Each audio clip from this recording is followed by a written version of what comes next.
당신이 사랑했던 사람이 아무 말 없이 천천히 멀어지고 있나요? 그 어색한 침묵 속에서 혼자 수없이 이유를 묻고 있다면 이 이야기를 함께 걸어봐요. 언제부터였을까요? 익숙한 이름을 휴대폰 화면에서 봐도 손이 먼저 움직이지 않게 된 건 늘 먼저 연락하던 그 사람이 이제는 아무 말도 하지 않는 순간 우리는 깨닫습니다. 아, 이 인연이 어느덧 저물고 있구나. 그러나 마음은 머뭇거립니다. 무엇을 잘못했는지, 왜 이렇게 되어버린 건지 답을 얻기 위해 자꾸 과거로 향하고 억지로 설명을 만들려 합니다. 하지만 스토아 철학은 그 집착을 멈추라고 속삭입니다. 지금 내게 없는 것은 애초에 내 것이 아니었다고 받아들여라. 당신이 애써 쥐고 있는 것이 사실은 흘러가는 강물이었다면 손안에 남는 건 고작 파도처럼 사라지는 흔적일 뿐입니다. 떠나는 이에게 묻지 마세요. 그의 마음을 뒤쫓아 해답을 구하지 마세요. 대신 스스로에게 물어야 할 것은 이것입니다. 나는 지금 이 이별 앞에서 어떤 나로 살아남고 있는가? 누군가는 그리움에 취해 계속 어제를 되새기고 누군가는 그 침묵 안에서 조용히 자신을 다시 껴안습니다. 스승 에픽테토스는 말했죠. 타인의 선택은 통제할 수 없지만 그 선택에 대한 나의 반응은 오롯이 내 책임이라고요. 당신은 어떤 반응을 선택하시겠어요? 잡을 수 없는 인연을 붙들며 자존을 깎아내릴 것인가? 아니면 그 빈자리를 통해 자신의 깊이를 다시 마주할 것인가? 떠난 인연이 당신을 향한 부정이 아닙니다. 그건 그 사람의 여정일 뿐입니다. 그리고 당신 또한 다시 자신의 여정을 걸어가야 합니다. 이별은 끝이 아니라 새로운 사유의 시작입니다. 그 상실을 그냥 견디지 말고 가만히 들여다보세요. 그 안에 당신이 버려야 했던 기대와 되찾아야 할 고요가 숨겨져 있을 테니까요.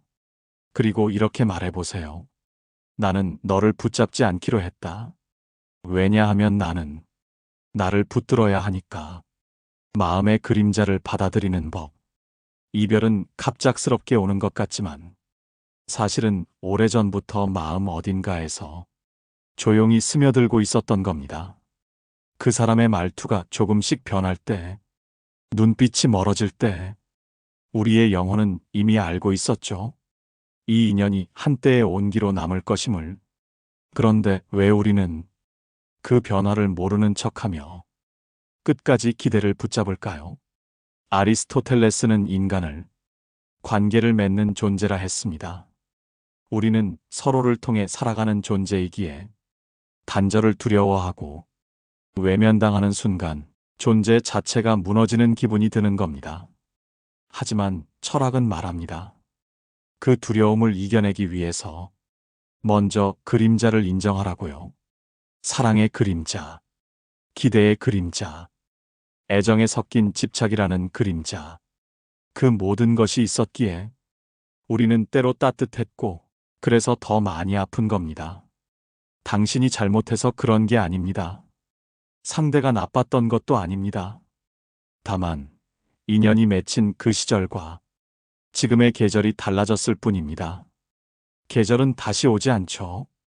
봄이 지나 여름이 오면 그 전의 꽃들은 기억 속으로 사라집니다.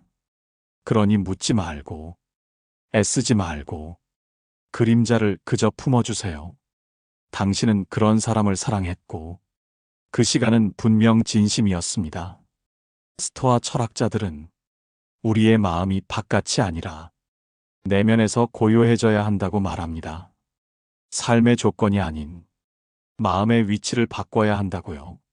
떠난 인연에게 이렇게 말해보세요. 당신이 나를 떠나더라도 나는 나를 지킬 겁니다. 당신과의 시간은 내 안에 남겨두고 이제 내 안의 침묵과 함께 걷겠습니다. 이별은 누군가를 잃는 일이 아니라 나를 다시 만나는 길입니다. 그 길 위에서 당신은 조금 더 단단하고 조용한 사람이 될 것입니다. 애써 외면한 징조들. 떠나는 사람은 어느 날 갑자기 등을 돌리는 것 같지만 사실은 이미 수없이 작은 신호를 보냈습니다. 함께 있을 때, 그 사람이 자꾸 핸드폰을 바라볼 때, 당신의 이야기를 들어주던 눈빛이 어딘가 멍하니 멀어졌을 때, 우리는 압니다. 하지만 모르는 척하죠. 아직은 괜찮을 거라고, 곧 돌아올 거라고. 니체는 말했습니다. 인간은 자기가 믿고 싶은 것만 본다고.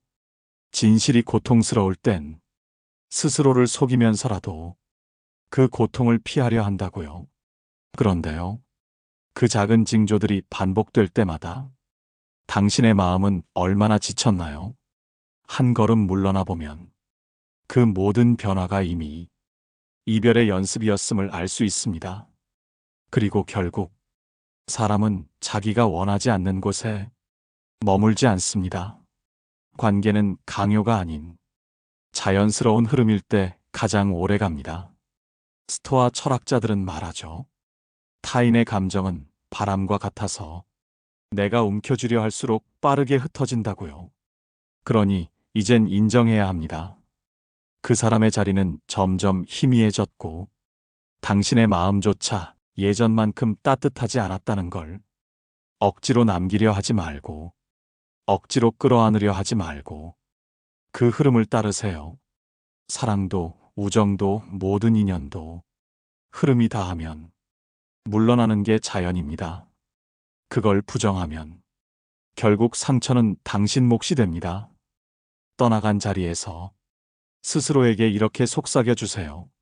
나는 알아차리고 있었다. 단지 외면했을 뿐이다.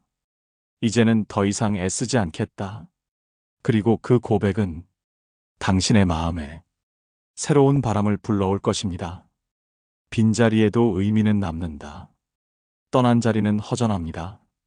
누군가의 목소리가 사라진 시간 속에 침묵만이 또렷이 남죠.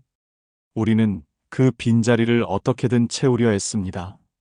바쁘게 하루를 보내거나 다른 사람을 만나거나 그리움을 잊으려 웃어보기도 하죠. 그러나 철학은 가르칩니다. 그 빈자리는 억지로 채우는 게 아니라 그 자체로 받아들여야 한다고요. 노자는 말했습니다. 돈은 비어있는 그릇과 같아서 비었기에 무엇이든 담을 수 있다고요. 그 비어있음 속엔 이전 인연이 남긴 흔적이 있고 당신이 흘린 눈물도 고여 있습니다. 그 자리를 억지로 덮으면 오히려 마음은 더 조급해지고 있는 데에만 온 에너지를 쏟게 됩니다. 그렇기에 진짜 성장은 그 빈자리 앞에 멈춰서서 조용히 사유하는 데서 시작됩니다. 이 인연이 내게 남긴 것은 무엇인가? 나는 그 안에서 어떤 나였는가? 지금 이 침묵은 어떤 의미로 나를 채우고 있는가? 이 질문들을 피해가지 마세요. 그건 고통이 아니라 당신의 삶을 더 깊이 있게 만드는 시간입니다. 칸트는 말했습니다. 사람은 고독 속에서 자기 자신이 되어간다고요. 바로 그 고독, 그 빈자리에서 당신은 더 단단한 존재로 다듬어지고 있습니다. 떠난 인연은 사라진 것이 아닙니다. 당신의 삶 한 귀퉁이에 조용한 빛으로 남아 앞으로 마주할 새로운 인연들을 하는 거울이 됩니다. 그러니 오늘 밤 이렇게 말해보세요. 그대는 떠났지만 당신이 남긴 공백은 나를 더 깊게 만들었다. 그리고 그 말에 담긴 담담함이 당신의 하루를 조금 더 평화롭게 만들어줄 겁니다. 끝났다는 것을 인정하는 용기.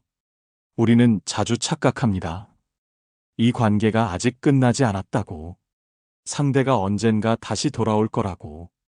그렇게 희망이라는 이름의 미련을 자신의 어깨에 얹고 무거운 하루를 견뎌냅니다. 하지만 인연이 끝났다는 건 상대가 말하지 않아도 이미 산 곳곳에서 들려옵니다. 그 사람의 자취가 사라진 일상, 이야기를 나누고 싶은 순간마다 침묵만이 되돌아오는 현실. 그때 필요한 건 끝났다는 사실을 인정하는 조용한 용기입니다. 니체는 말합니다. 진실은 때로 고통스럽지만 그 진실을 마주할 때 비로소 인간은 자유로워진다고요. 억지로 붙잡는 마음은 당신을 더 깊은 외로움으로 끌어갑니다. 스스로 부정한 진실은 언제나 가장 아픈 형태로 돌아오니까요. 이제는 스스로에게 솔직해져야 할 시간입니다. 그래, 그 사람은 내게서 멀어졌다. 그리고 그건 내가 감당해야 할 몫이다. 그 문장은 당신을 무너뜨리는 고백이 아니라 당신을 지키는 선언이 될 것입니다. 스토아 철학자들은 내가 통제할 수 없는 것에 매달리는 것은 자신을 파괴하는 길이라고 말합니다. 사람의 마음은 바뀔 수 있고 인연은 끝날 수 있으며 어떤 관계도 영원하지 않다는 것. 그 차가운 사실이 당신을 더 깊고 넓은 곳으로 데려갈 수 있다는 걸 받아들이세요. 이제는 스스로의 손을 잡아야 할 때입니다. 그리고 조용히 이렇게 속삭여 보세요. 나는 끝났다는 걸 안다. 그래서 이제 새로운 시작을 준비하려 한다. 그 고백은 당신의 내면에 깃든 오래된 슬픔에게도 위로가 될 겁니다. 아무도 모르게 울었던 밤들. 헤어진다는 건 단지 누군가를 떠나보내는 일이 아닙니다. 그 사람과 함께 했던 말투, 함께 걷던 길, 웃던 순간까지 모두 등을 돌리는 일이니까요. 그래서 우리는 이별을 하고도 자주 울게 됩니다. 그 사람 없는 길목에서, 그와 함께 듣던 노래 앞에서 아무도 모르게 눈물이 고이죠. 스토아 철학은 감정을 부정하지 않습니다. 오히려 그 감정을 들여다보라고 합니다. 억누르지 말고, 비난하지 말고, 있는 그대로 바라보라고요. 그 눈물은 약함이 아닙니다. 사랑했던 증거이고, 진심이었단 자국이며, 당신이 그만큼 치열하게 살아냈다는 흔적입니다. 누군가를 그리워하며, 잠 못 드는 밤이 찾아올 때면, 억지로 잊으려 하지 말고, 그리움과 함께 있어 보세요. 그 사람을 잊는 게 목적이 아니라, 그 기억과 함께 자신을 다독이는 것이 당신이 해야 할 일이니까요. 칸트는 말했습니다. 슬픔이란 단지 정지된 감정이 아니라 사유를 부르는 감정이라고요. 그 울컥함 속엔 당신이 놓친 것만 있는 게 아닙니다. 당신이 얼마나 깊이 사랑할 수 있는 존재인지, 그 사랑 안에서 무엇을 배웠는지, 어쩌면 말보다 더 많은 진실이 그 눈물 안에 숨어 있을지도 모릅니다. 그러니 그 울음을 숨기지 말고 이렇게 스스로에게 이야기해 주세요. 나는 오늘도 울었지만 그 울음은 나를 더 단단하게 만들 거야. 나는 약하지 않아. 나는 살아내고 있어. 철학은 말합니다. 아픔을 감추는 것이 용기가 아니라 그 아픔과 함께 살아가는 것이 진짜 용기라고요. 그리고 당신은 지금 그 용기를 갖고 있습니다. 내 마음의 중심으로 돌아가는 길. 이별을 겪고 나면 사람들은 종종 말합니다. 나를 잃어버린 것 같아. 그 말엔 누군가를 사랑하는 동안 내 마음의 중심이 그 사람에게로 옮겨갔다는 고백이 숨어 있죠. 누군가를 매일 생각하고 그의 감정에 내 기분이 흔들리고 그의 말 한마디에 하루가 바뀌었던 시간들. 그 시간들이 지나가고 나면 남는 건 공허함입니다. 더 이상 중심이 외부에 있지 않기에 나는 어디에 서 있어야 할지 혼란스러워지는 거죠. 철학자 에픽테토스는 말합니다. 자신의 중심을 잃는 순간 우리는 외부의 파도에 흔들리는 배가 된다고. 이제는 다시 돌아와야 할 때입니다. 그 누구도 아닌 당신 자신의 마음 중심으로요. 그 사람의 감정이 아니라 당신의 감정에 귀 기울이고 그 사람의 욕망이 아니라 당신의 바람을 묻는 시간으로 천천히 걸어와야 합니다. 그 중심은 조용하고 단단하며 아무도 침범할 수 없는 곳입니다. 스토아 철학은 그 중심에서 자유가 시작된다고 말합니다. 흔들림 없는 삶은 외부의 조건이 아니라 내면의 질서에서 피어난다고요. 이별이 당신을 무너뜨렸다면 그건 당신의 중심이 그 사람에게 있었기 때문입니다. 이제 그 중심을 다시 돌려놓을 차례입니다. 그리고 자신에게 이렇게 다짐해 보세요. 나는 내 감정의 주인이 되겠다. 다시는 누구의 그림자 속에서 나를 잃지 않겠다. 그 다짐은 당신을 다시 걷게 할 겁니다. 비틀거리더라도 조금씩 조금씩 사라졌다고 해서 의미 없는 건 아니다. 사람들은 자주 묻습니다. 이제 다 끝난 거라면 그 시간은 도대체 뭐였을까? 웃었던 날들, 서로를 바라보며 약속했던 모든 말들, 다 의미 없던 걸까? 그 질문 앞에서 마음은 무너집니다.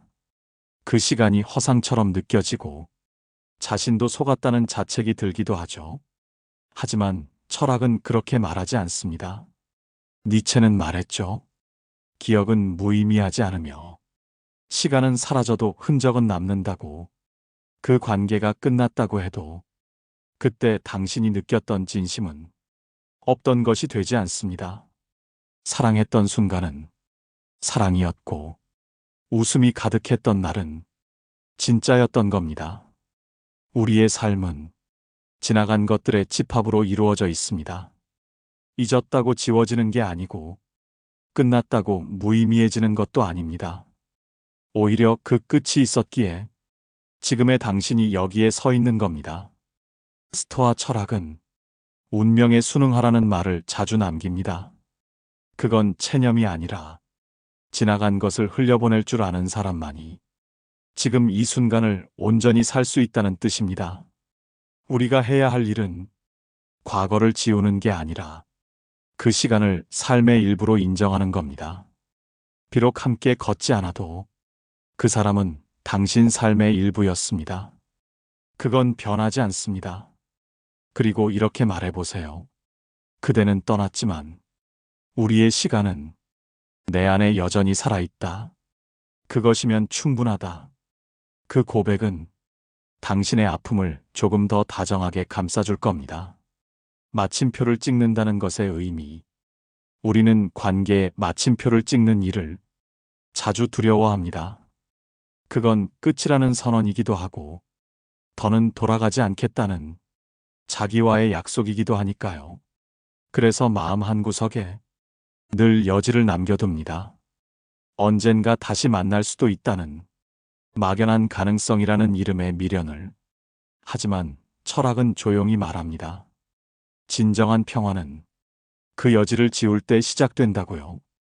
칸트는 자유란 의지의 결단에서 온다고 했습니다. 더는 흔들리지 않겠다는 결심, 그리고 거기에서 비롯되는 자기 책임. 당신이 고통스러운 건 헤어진 사실보다 끝내야 할 마음을 끝내지 못했기 때문입니다. 관계의 끝은 상대가 정하는 게 아닙니다. 그건 오직 당신의 마음이 결정하는 겁니다. 누군가 당신을 떠났다면 이제는 당신이 그를 보내야 할 차례입니다. 억지로 지운다고 사라지지 않아요. 하지만 이렇게 말할 수는 있어요. 나는 그대가 남기고 간 것들을 이제 내 안에 잘 정리하려 한다. 그 말은 감정의 마침표이자 기억의 쉼표입니다. 스토아 철학은 모든 관계는 시작과 끝이 있으며 그 사이를 어떻게 살아냈느냐가 인생의 깊이를 만든다고 가르칩니다. 당신은 이미 충분히 살아냈습니다. 충분히 사랑했고, 충분히 기다렸으며, 충분히 아파했습니다. 이제는 마침표를 찍고 당신의 삶으로 돌아갈 시간입니다. 그리고 마지막으로 이렇게 속삭여 보세요. 나는 이 마음에 조용히 끝을 선언한다. 그래야 내가 다시 시작될 수 있으니까. 그 선언이 당신의 내면에 조용한 햇살처럼 스며들기를 바랍니다. 결국 나를 지키는 법. 수많은 감정의 굴곡을 지나 슬픔과 미련의 골짜기를 건넌 뒤에 우리가 마지막으로 도착하는 곳은 다름 아닌 나 자신입니다. 사람들은 말합니다. 이별은 누군가를 잃는 일이라고. 하지만 철학은 그 반대의 이야기를 합니다. 이별은 나를 다시 찾는 과정이라고요. 누군가를 너무 깊이 사랑하면 그의 마음에 기대어 내 중심을 놓아버릴 때가 있습니다. 그 사람이 나를 원하지 않게 되는 순간 나는 온전히 무너져 버리기도 하죠. 그 고통을 지나온 당신은 이제 압니다. 나를 지키는 일은 누군가의 사랑보다도 더 중요하다는 걸. 스토아 철학자들은 어떤 상실도 인간을 망치지 않는다고 말합니다. 우리를 망치는 건 그 상실을 대하는 우리의 태도라고요. 그러니 당신은 망가지지 않았습니다. 오히려 지금 당신은 조금 더 단단해졌고 조금 더 투명해졌으며 조금 더 자신의 감정에 솔직해졌습니다. 칸트는 자율성을 도덕과 존엄의 근간이라 했습니다. 남이 나를 어떻게 대하든 나는 나를 존중하고 나의 기준으로 살아갈 수 있어야 한다고요. 이제는 당신이 당신의 기준이 되어야 할 시간입니다. 사랑할 때도 그 사람이 머물든 떠나든 나의 중심은 흐트러지지 않게. 그것이 바로 당신이 배운 가장 큰 철학입니다. 누구도 내 마음을 대신 살아주지 않으니 내 마음을 가장 깊이 이해하고 가장 따뜻하게 안아줄 사람은 결국 나뿐이니까요. 그래서 이제 이렇게 말할 수 있어야 합니다. 나는 상처로 무너지지 않는다. 나는 인연의 끝에서도 나를 지켜낸다. 그리고 그 다짐은 당신의 삶을 이전보다 더 단단하고 더 고요한 빛으로 물들일 것입니다. 이야기를 끝맺기 전에 당신에게 조용히 건넵니다. 이제 그 인연을 보내고 다시 당신의 계절을 시작하세요. 지금 이 이야기를 듣고 있는 당신 참 잘 견디셨습니다. 이별이라는 깊은 밤을 지나 스스로를 다독이는 시간 속에서 당신은 혼자가 아니었습니다. 당신의 슬픔, 당신의 생각, 당신의 숨결 하나하나가 모두 의미 있었고 그 안에서 철학은 조용히 빛났습니다. 이제는 누군가의 사랑이 아니라 자기 자신을 향한 사랑으로 하루를 시작해 보세요. 그 길 위에 다시 웃게 될 당신이 기다리고 있을 겁니다.